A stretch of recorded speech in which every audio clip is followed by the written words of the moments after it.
How to delete all messages on Messenger. So let's get started. Unfortunately, Facebook does not provide an option to delete all messages at once. You can only delete them one by one. But today we are here with a troubleshoot idea in order to delete all messages on Messenger.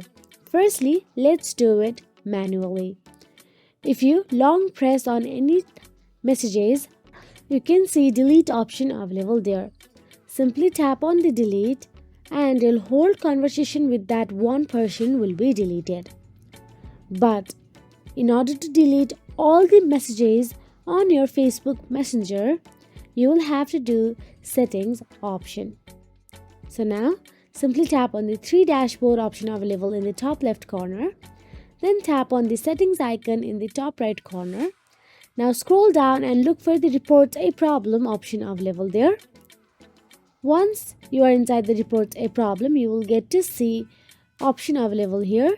Simply write down that you want to delete all messages on Facebook Messenger, and you can also provide the screenshot if you want to.